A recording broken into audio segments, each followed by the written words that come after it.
Como vai? Tudo bem? Nesta aula, vamos retomar o estudo da geometria plana.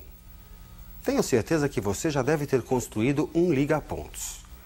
Uma sequência de pontos numerados que você deve unir com pedacinhos de reta para formar uma figura. Na matemática, muitas dessas figuras são chamadas de polígonos. Vejamos os assuntos da aula de hoje. Polígonos, quadriláteros notáveis. Imagine um conjunto de pontos num plano, só que 3 a 3 não alinhados, 3 a 3 não colineares.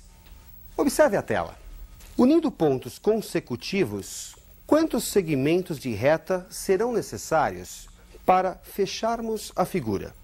1, 2, 3, 4, 5, 6, 7 e 8. 8 pontos, 8 segmentos de reta. A reunião do polígono com o seu interior forma a superfície ou região poligonal, podendo ser convexa ou côncava. As regiões côncavas apresentam uma entrada, uma entradinha, côncava. Os pontos que formam o polígono são chamados de vértices, enquanto que os segmentos de reta são os lados. Observe na tela. N vértices, N lados. O número de vértices é igual ao número de lados. É igual também ao número de ângulos, internos e externos. Um interno e um externo para cada vértice. O nome do polígono vai depender do seu número de lados, ou o que é a mesma coisa, do seu número de vértices. Acompanhe comigo a nomenclatura. Polígono com 3 lados, triângulo. 4 lados, quadrilátero. 5 lados, pentágono. 6 lados, o hexágono. 7 lados, heptágono. 8 lados, o octógono. Bem, nós temos nomes até um polígono com 20 lados. Você pode ver na tabela do 9 até o 20. No entanto, repare que vai na sequência até o 12.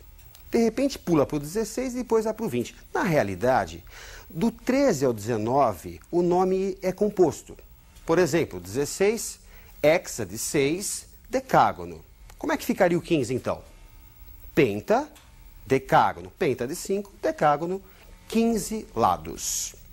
Unindo vértices consecutivos, formamos lados. O que vamos obter se unirmos vértices não consecutivos? Diagonais. Observe a tela. Temos um polígono de 7 lados, um heptágono. O vértice A1, ao ser ligado aos outros vértices, forma diagonal com todos, menos com ele próprio e com os dois vizinhos, que formam lados. O vértice A2 também forma diagonal com todos os vértices, menos com ele próprio e com os dois vizinhos. Como cada um dos 7 vértices forma diagonal com todos os demais menos 3, ele próprio e seus dois vizinhos, no caso descrito, teremos 4 diagonais de cada um dos 7 vértices.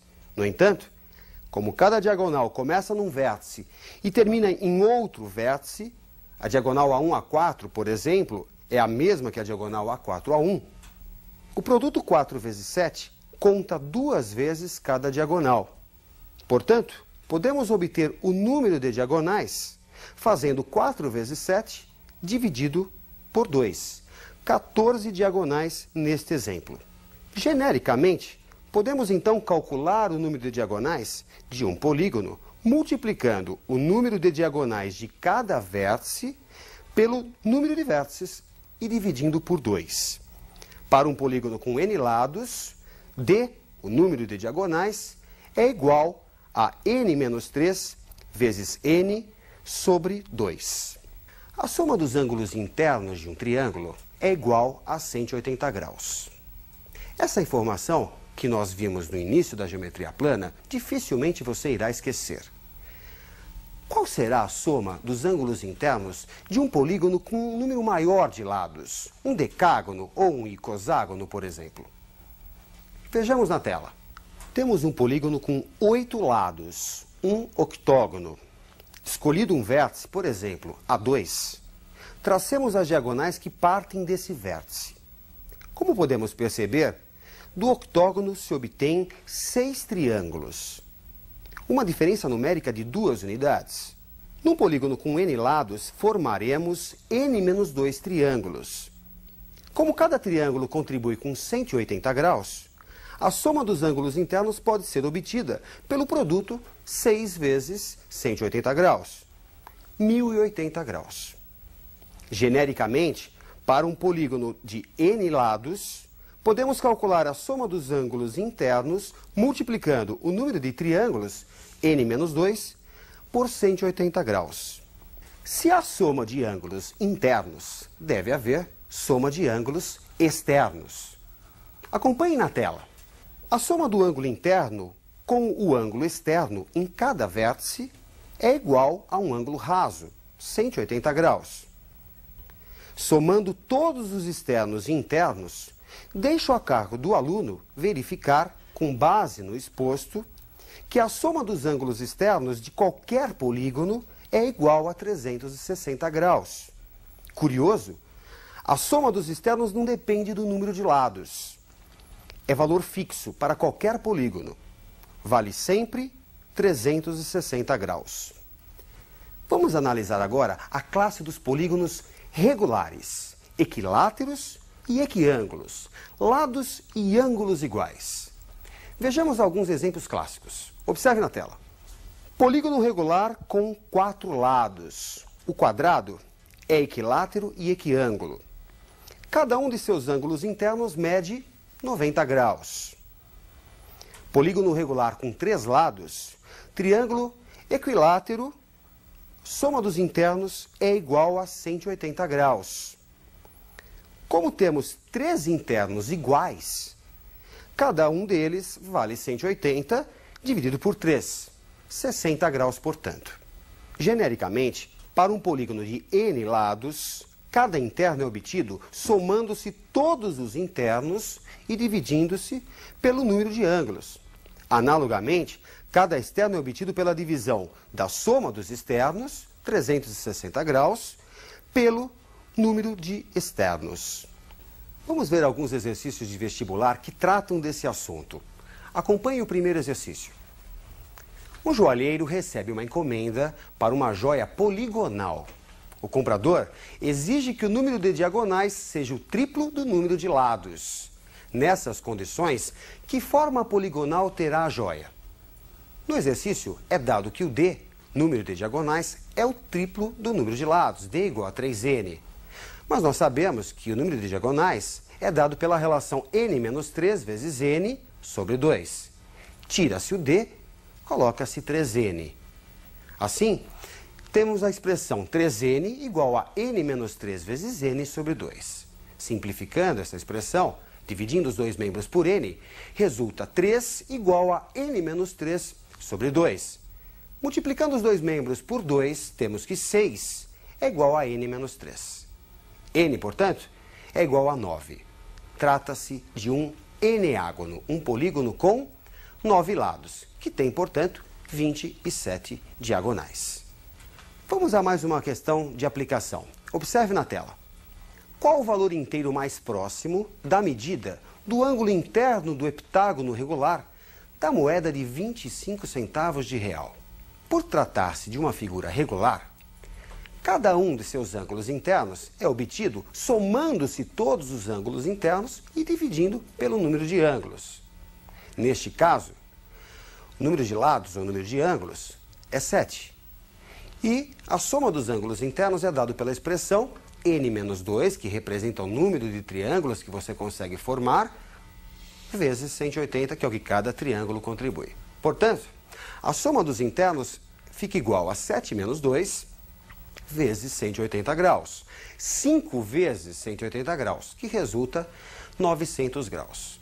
Para obter a medida de cada ângulo interno, é só pegar a soma de todos os internos e dividir pelo número de ângulos. 7 ângulos. Isso dá aproximadamente 129 graus, a medida de cada ângulo interno da moeda de 25 centavos de real. No conjunto dos quadriláteros notáveis, alguns possuem propriedades que você precisa conhecer. Vamos estudar agora os quadriláteros notáveis. Observe na tela. Trapézio. Quadrilátero com dois lados paralelos às bases. Os outros dois lados são chamados de lados transversos. Um trapézio especial é o trapézio isósceles, em que os lados transversos têm a mesma medida. Outro trapézio especial é o trapézio retângulo, em que um de seus lados transversos é perpendicular às bases. Quadrilátero com lados opostos paralelos, o paralelogramo tem lados opostos congruentes e suas diagonais se interceptam no ponto médio de cada uma delas. Seus ângulos opostos também são congruentes. Paralelogramo com ângulos iguais, o retângulo tem diagonais congruentes. Paralelogramo com lados iguais, o losango tem diagonais perpendiculares entre si. Retângulo e losango, o quadrado tem lados e ângulos iguais. É um quadrilátero regular. Acompanhe uma questão de aplicação sobre esse assunto. Observe na tela. O quadrilátero da figura ABDE é um quadrado e o triângulo ABC é equilátero. Calcule a medida do ângulo CDA. Como o quadrado tem lados iguais e o triângulo tem lados iguais, e esses dois têm um lado em comum, podemos dizer que o triângulo BCD é um triângulo isósceles de base CD. Assinalando com Y os ângulos da base, temos que Y mais 60, ângulo interno do triângulo equilátero, junto ao vértice B, mais 90, interno do quadrado, tem que ser igual a 180 graus. Soma dos internos do triângulo BCD, isósceles de base CD.